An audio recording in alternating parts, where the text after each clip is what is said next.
Why aren't they using adenovirus vector vaccines in New Zealand? Why are they relying entirely on Pfizer? The horrendous models of hospitalisations and death presented on the news were less than accurate, according to this writer. So let's hope he's got the wrong impression there, and that the government of New Zealand is taking people along with them by explaining what is actually true. And just to illustrate this, we did look at this a few days ago, but this is the hospitalisations in California, and this has got massive relevance to New Zealand, because there's not a lot of natural infection. Now, what this shows is that, so the higher up this graph you are, the greater the risk. So this is the worst here. So this line here with people at very high risk for hospitalisation are in people that are unvaccinated with no previous exposure to COVID-19. So to get the risk down, people in New Zealand who've got no previous COVID-19 diagnosis, they haven't been exposed, they need to be vaccinated. And if you're vaccinated in New Zealand, that will take your risk of hospitalisation down from this line down to this line here. You will massively reduce your risk. Now, you won't reduce your risk as much as people that are unvaccinated and have been exposed to the natural infection. But given that that's not an option in New Zealand at the moment, until Omicron comes, the risk from New Zealand is via, the reduction in risk in New Zealand is via vaccination. So it's going to take it down from that level of risk, sort of 16, 18 times more likely to get hospitalised, down to that level of risk there, which is vaccinated with no previous exposure to natural infection. As we've said, natural exposure is better, but that's not an option in New Zealand. And that black line there, which is slightly lower, vaccinated previous COVID-19 diagnosis. So people that have been, actually we can't really separate those lines, that would be, they're basically the same, those lines. And in terms of risk of getting the infection, again we see the same thing. This is rates of laboratory confirmed COVID-19 cases in New York, and again we see the unvaccinated are getting many more cases. And if you are vaccinated with no previous exposure, that would bring your risk down to that level.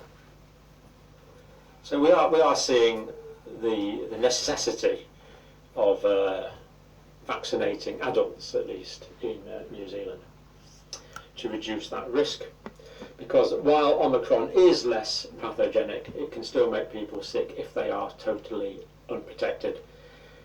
And someone is totally unprotected if they've not been vaccinated and not had natural exposure. But I'm looking forward to this sort of benefit, as we see here from people that have had natural infection, very low risks of infection, very low risk of hospitalisation once they've been exposed to Omicron. And we know from Professor Clancy that we can't go on vaccinating because there's a law of diminishing returns with vaccine. So if you've had 2 doses of vaccine, you're protected from symptomatic disease substantially for about 20 weeks. If you've had a 3rd dose, you're protected for about 10 weeks. If you've had a 4th dose, that will go down further. It is not immunologically possible to keep vaccinating people and still have a good immunological response. We have to move on, in my view, to natural infection, but we have to do that while we are still covered by these dramatically effective vaccines, demonstrated they're protecting against cases and demonstrated they're protecting against hospitalisations. So you don't want your risk to be up here, you want your risk to be down there, and that is achievable with vaccination, even if you have not been naturally exposed. Okay, there we go. So many things we could have picked to look at today, but that's just what we chose to look at. Oh no, I've been leaving these books here for ages. You can these are my books. These are the books what I wrote. So you can download these completely free. So this one's on disease processes, I put lots of diagrams in as well. And this one's on normal body function. So any interested person could read this one on normal body function, I would think, and make a bit of sense of it. Just see how your body works a little bit more. And as we say, those PDFs were made them completely free to download, because that means people in all parts of the world can download them. And there has been lots of downloads, particularly in poor parts of the country, poor parts of the world, well over 100,000. So that is good. So download the PDFs, put it on your phone. There is a mobile phone friendly version as well as a PC friendly version, and no need to be bored. Okay, thank you for watching.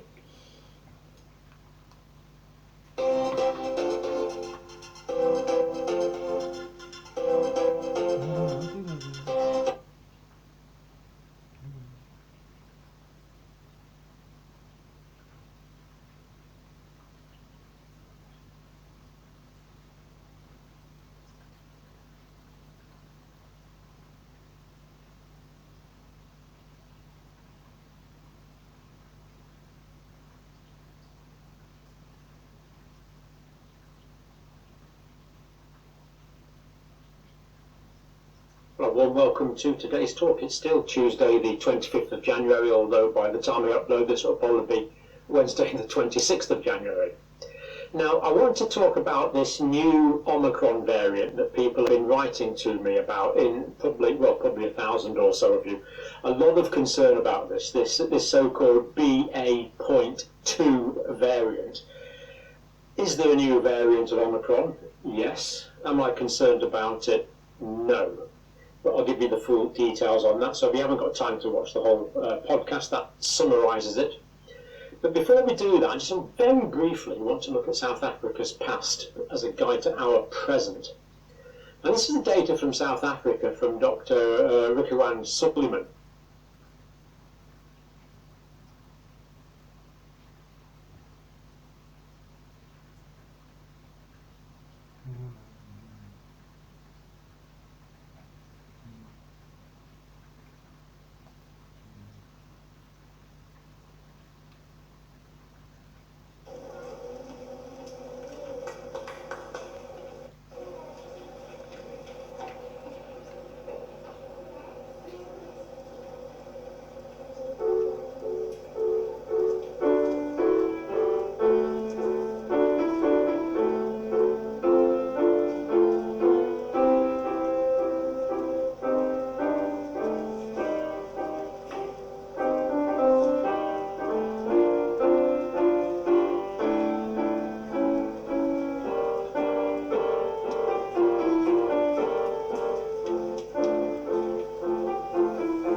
emotional melody? I got it. Much melody, much later. You want a dark melody? I got it. Much later.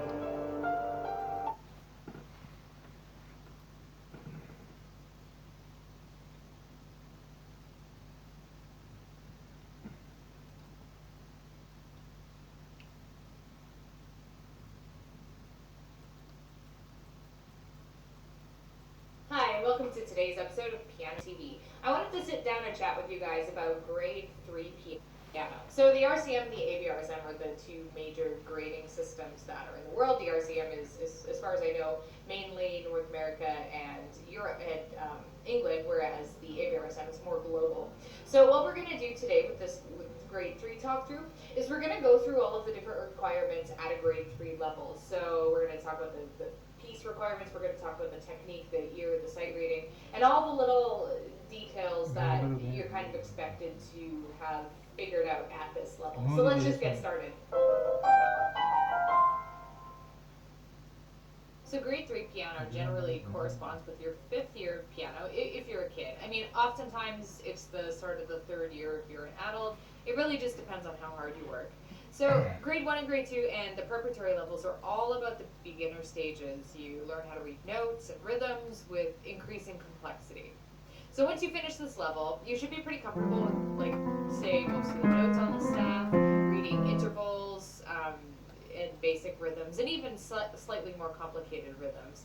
So by the time that you get all that out of the way and you hit grade 3, the first intermediate level, you can start focusing a little bit more on theory and history and interpretation instead of just like constantly drilling rhythms and note reading. Basically everything between grade 3 and 6 is considered to be an intermediate level, and then once you hit grade 7, that's when things start getting more advanced. Grade 3 RCM and grade 3 ABRSM are roughly equivalent in how difficult they are on the level, which is why I'm doing a combined video of both of them. So for grade 3 RCM exams, you need to prepare 5 pieces. So 2 of those are etudes, which are studies, and then 3 of them are repertoire, so like your actual pieces. And then ABRSM is the same, except you don't do etudes. You just do 3 pieces, only the main pieces, no etudes. The RCM and ABRSM both have 3 categories for pieces at this level. They have a List A, List B, and List C category. So we're going to start by talking about the List A category. So List A pieces in the RCM are Baroque dances. So Baroque, that was between the mid-1600s to the early 1700s. We've done videos on the Baroque period if you want more details.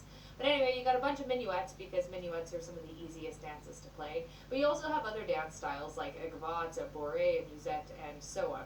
This is also a perfect time to pick up the notebook for Anna Magdalena Bach, which is basically like the Bach gateway. This is the easiest Bach that you can buy, and it's a good way to, gradually increase your Bachitude, before you get into little preludes and stuff like that. Some of the easiest pieces in this book start at a grade 3 level, and then they progressively get more difficult all the way up to like a grade 6 or grade 7 level. So this is a book that can have some lasting power in your repertoire. Now, these Baroque dances, beyond Bach, like all of them, are written in contrapuntal style, which just means that it's 2-voice style.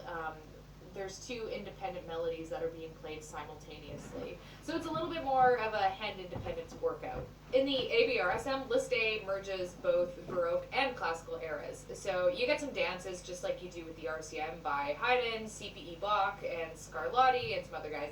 But you'll also see the first Clementi Sonatina in this group, which we're going to talk about in a second here. And I just want to make a note too. I say this every time I do a video like this, but List A is almost always the most, it depends, List B gets difficult too, but List A is almost always the most difficult for most students because classical and Baroque pieces are the oldest styles we learn on the piano, and because they're the oldest, they're the most unfamiliar. And they usually also require the most dexterity and hand independence to do right. So what are the List A pieces? So first of all, in the RCM, this is going to be in classical style music. This is actually the first grade that the RCM splits Baroque and classical into 2 types of categories, which ABRSM is. Деньги. Мы приготовили для вас выгодные предложения. Заем до 30 тысяч рублей по рекордному... Which is the Sonatina. I think that sonatinas are way too difficult to begin before grade 3 level. Some people like to get into them right away, but I do disagree with that because they require a blend of really important skills and techniques, like, you know, being able to do fluent scale passages. There's cadences, and you need to be able to kind of understand the theory of cadences. And then there's all those difficult and quick classical accompaniment styles like Alberti bass, just as a random famous example.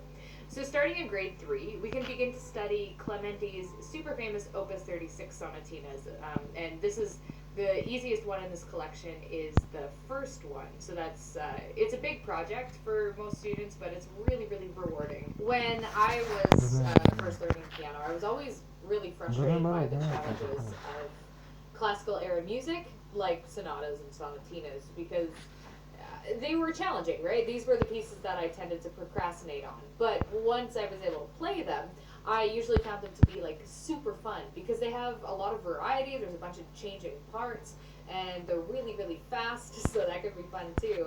So they take a while to perfect, but I do think that sonatas and sonatinas end up being really awesome show-off pieces. Just kind of showing you pages from the syllabus here. The ABRSM's list